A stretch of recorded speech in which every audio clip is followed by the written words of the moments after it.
Kalau Iya. dulu yang namanya sentralistik, pusat-pusat pertunjukan musik itu hanya di Jakarta, Mhm. sekarang di Jazz Gunung pun di Puncak Dieng itu kita juga bisa Bisa. menikmati musik jazz yang sama-sama juga dinikmati di ibu.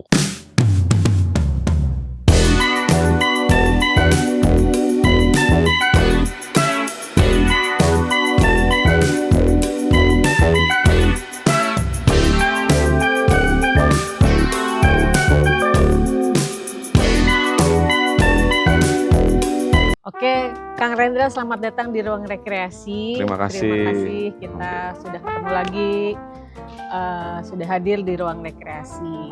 Oke, rekreasi sendiri, kita ada 3 pilar sebenarnya di Ya, rekreasi itu sendiri.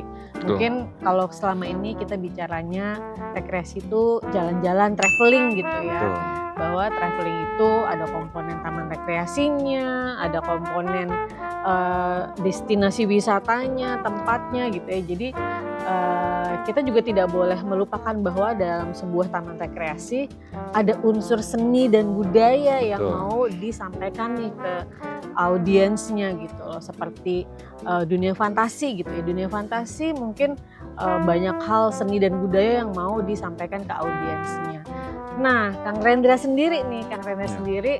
kalau kita sudah ngobrolin traveling, perjalanan backpackernya yang keliling dunia gitu ya.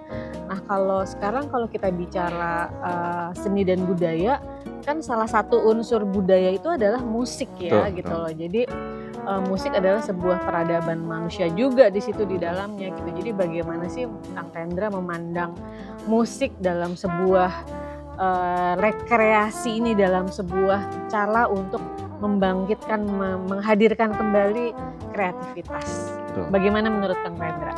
Saya pikir, recreation itu sendiri adalah, eee, whole package ya, paket yang lengkap, Iya. di mana ada salah satu roots-nya itu ya seni budaya, kemudian musik, ya kan. Nah ini sejalan sebetulnya karena memang di mana-mana yang namanya, leisure, kesenangan itu ya salah satunya adalah, menikmati, keindahan musik ya. Musik ya. Dan ini sejalan tentunya dengan, eee, perkembangan zaman, orang berwisata saat ini. Seperti Iya. mungkin Mbak Sari sama-sama kita dengar, kalau kita dengar apa nih, Bromo Jazz Festival, Iya. Prambanan Jazz Festival gitu Iya, kan. Itu iya. sebetulnya adalah paduan antara, rekreasi di, taman wisata gitu kan, di objek wisata, destinasi wisata tertentu, dengan keindahan alam setempatnya untuk kita bisa juga menikmati musik. Musiknya. Nah ini sebagai salah satu industri yang memang sedang berkembang gitu kan, ekonomi kreatif, eee, paket-paket lengkap seperti ini saya lihat mulai banyak berkembang dan mulai banyak menyebar ya. Kalau Iya. dulu yang namanya sentralistik, pusat-pusat pertunjukan musik itu hanya di Jakarta, sekarang di Jazz Gunung pun di Puncak Dieng itu kita juga bisa Bisa. menikmati musik jazz yang sama-sama juga dinikmati di ibu kota, di Jakarta. Ternyata musik itu bisa cair di segala macam Betul, suasana ya, dan dia betul, berdampingan dengan alam, dengan budaya, dengan betul, candi gitu, dan tanpa betul, merusak esensinya candi juga gitu ya. Jadi betul, betul. mudah-mudahan sih kita bisa menggunakan musik dengan sebaik-baiknya ya, Iya, dan menjadi sebuah cara juga untuk kita melakukan rekreasi itu sendiri. betul, Nah, menurut betul. Kang Rendra punya pengalaman apa sih dengan musik gitu loh selama Iya, ini di industri kreatif ini, bagaimana memperlakukan musik, bagaimana menjalankan bisnis musik gitu, karena iya, kalau melihat biodatanya Kang Rendra juga kayaknya udah banyak tuh nanganin iya, promosi-promosi musik juga ternyata betul, ya gitu loh. Jadi dari yang musik-musik yang cadas gitu ya, iya, musik-musik cadas sampai akhirnya hijrah nih, betul. hijrah ke musik-musik yang religi. Mungkin boleh diceritain Kang Iya, Rendra? memang background saya itu, pekerjaan saya dulu itu dari hospitality industry ya, kita Iya. juga sama-sama bergerak di industri jasa ya, dalam hal ini mungkin hotel. Nih selama 6 tahun saya di hotel, amanah saya waktu itu ya karena kita juga create acara juga banyak juga di hotel kan, apalagi di ballroom, function room gitu kan, acara yang memang various gitu kan. Iya. Ada wedding, ada pagelaran, ada gathering, ada ulang tahun perusahaan dan lain-lain. Nah, selesai dari hotel itu saya bergabung dengan salah satu properti yang dia mengelola event. Jadi bukan hanya gedung ini tapi event manajemennya juga. Iya. Nah, sambil saya bekerja di situ, saya juga ikut juga dalam satu tim kerja yang pekerjaan adalah menghandle pagelaran-pagelaran musik gitu kan, Buena Produktama gitu kan. Jadi ini salah satu promotor musik senior ya waktu itu, yang dia punya sejarah panjang untuk pagelaran-pagelaran musik, baik musik rock, pop, R&B, hip and hop gitu kan, sampai ke yang memang soft musik. Ini saya belajar banyak dari beliau-beliau ini sebagai mentor saya, sebagai guru saya, dengan segala complicated urusannya, mulai dari keamanan, perizinan, kargonya gitu kan, Z-nya lah itu gitu Z-nya, ya, sampai dengan bahkan food testnya pun saya lakukan gitu. Jadi setidaknya saya juga paham gitu belajar. Jadi ya hikmahnya sih sebetulnya kita bisa tahu yang paling penting ya, kita bisa tahu daerah-daerah baru, tempat-tempat baru gitu yang memang kita nggak pernah jangkau gitu. Dan kalau misalnya kita juga nggak punya uang ya, keterbatasan ini kan sambil bekerja gitu. Yang kedua, kita juga tahu watak kerja dengan orang-orang gitu kan, dengan orang-orang yang bekerja di tim kita maupun watak orang-orang yang memang kita layani. Dalam hal ini mungkin artis-artis yang datang dan penyanyinya itu luar biasa Mbak. Yang datang itu berbeda-beda karakternya dan berbeda-beda pula treatment buat mereka ya. Jadi itu yang bisa saya ambil hikmahnya, bahwasannya memang banyak yang bisa kita ambil jadi pelajaran buat kita. Gimana kita menservis mereka, gimana kita juga harus menetapkan jadwal-jadwal yang proper, jadwal kerja, timeline segala macam, dan gimana caranya kita juga menjadi leader untuk sekian banyak kru di lapangan. Ini yang pelajaran tantangannya ya. Betul. Oke, kita coba nostalgia rekreasi. Masih ingat nggak sih dulu artis siapa aja yang sudah pernah ditangani sama Kang Rendra dan timnya? Ya, saya itu bergerak dari promotor musik yang memang mungkin standarnya standar ini ya internasional gitu Pak. Jadi saya mulai belajar mulai dari yang paling basic sekali, paling fundamen.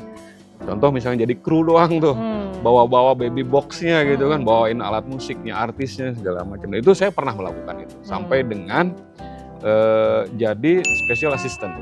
Jadi special assistant tuh yang ngurusin kalau artis mau makan itu kita food test dulu tuh, cobain dulu gitu kan.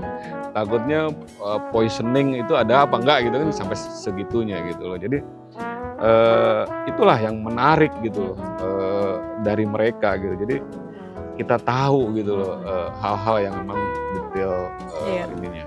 Itu siapa aja tuh Kang? Yang saya ingat ya gitu kan, itu juga cukup lama ya. Yang pernah saya handle itu Scorpion, Michael Sturrock, Incognito kalau jazz ya, Incognito, kemudian Level 42, Diana Ross, Lionel Richie, David Benoit, wah itu Il Divo, legenda musik dunia ya. Ya, sampai dengan yang paling fenomenal waktu itu ada James Brown ya, dan itu di Java Jazz. Di Java Jazz. Ya, 2 tahun selesai Java Jazz pada saat James Brown tampil itu beliau berpulang gitu. Ini yang jadi legenda hidup ya. Dan saya alhamdulillah saya pernah juga menangani beliau gitu. Pernah merasakan. Oke, itu tadi musik-musik internasional gitu ya. Nah, setelah dari musik, kemudian apalagi sih yang membuat Kang Rendra terus memiliki daya kreativitas gitu loh? Apakah musik atau ada kegiatan berkesenian lainnya, Kang Rendra? Sebetulnya ya karena memang musik ya nggak lepas, nggak jauh-jauh juga dari musik. Ya selesai dari musik juga saya lebih mendalami mungkin ke event manajemennya. Jadi manajemen event secara keseluruhan. Pagelarannya, konsep kreatif, ide kreatif, tayangannya seperti apa, kemudian juga jualannya juga kita pikirin, bisnisnya seperti apa. Karena waktu itu tantangan kan sebetulnya apalagi di awal-awal 2000-an itu bisnis pagelaran itu tidak se-hype sekarang, tidak semudah sekarang, di mana digital ini jadi platform yang betul-betul sangat membantu ya untuk promotor musik. Zaman dulu itu manual banget, nggak ada. Kita kalau bikin konser itu ngiklannya paling di radio, paling banter ya, koran. Nah, kalau ada budget lebih sedikit ya kita ngiklan di TV, blocking gitu kan. Nah, kalau nggak punya uang ya kita barter dengan program talk show-nya, artisnya kita hadirkan ke stasiun TV gitu kan. Nah, sekarang ini jauh lebih mudah. Gitu. Jadi dulu itu sebetulnya effortnya jauh lebih kuat, lebih keras, tapi daya kreativitas itu nggak mati. Iya. Berbeda dengan sekarang. Kalau sekarang tinggal nyemplungin di TikTok, di Reels itu udah jadi gitu kan. Dan orang rame datang di konser kita. Dan seperti butuh itu. Proses panjang ya. Betul. Makanya itu tadi traveling itu kalau kita bisa masukkan ke dalam sebuah proses perjalanan itu kan Kang Rendra tuh udah banyak sekali tuh ya mengalami fase-fase dan sekarang sudah berada di titik fase hijrah nih. Fase hijrah. Nah, dari seni, budaya, traveling, hijrah apa sih yang Kang Rendra lakukan gitu loh? Ya, sebetulnya kalau secara filosofi bahwa perjalanan itu ya memang nggak pernah ada akhir gitu kan. Hanya memang gimana kita mensikapi setiap pengalaman yang memang dihadapi di dalam perjalanan itu tadi. Ada fase-fasenya gitu kan.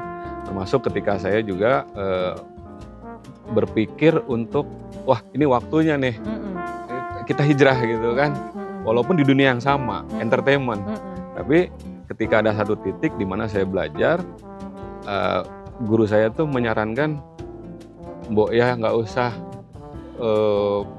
mempopulerkan orang lain. Gimana kalau mempopulerkan nasyid? Saya tanya lagi, nasyid itu musik apa?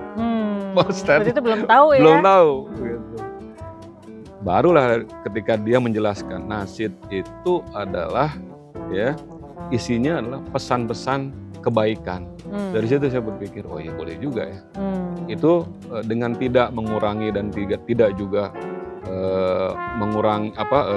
merubah passion saya terhadap pagelaran musik, tapi tentunya dengan konten-konten yang memang jauh lebih bermanfaat sekarang. Itu awal mula saya berhijrah dari musik kontemporer ke musik nasyid. Itu diawali ya kurang lebih sekitar 2004-2005 sampai detik ini. Sampai sekarang. Iya. Dan mungkin selain musik tadi juga ada konten-konten religi ya yang dikelola sama Kang Rendra. Kira-kira itu boleh diceritain Kang? Ada. Salah duanya adalah kita bikin juga untuk program TV religi, program dakwah. Kemudian juga ada program yang namanya edukasi. Nah, yang terakhir memang kita jalin kerjasama dengan satu entitas perbankan syariah, di mana tugasnya adalah saya dan tim itu untuk mengedukasi orang-orang tentang pentingnya bermuamalah ya, bertransaksi bisnis itu menggunakan instrumen perbankan syariah. Seperti itu. Dan kayaknya industrinya tetap di entertainment, tapi kontennya saja yang berubah ya. Betul. Yang lebih ke religi, tadi dengan nasyidnya, dengan perbankan syariah gitu ya. Kemudian yang saya dengar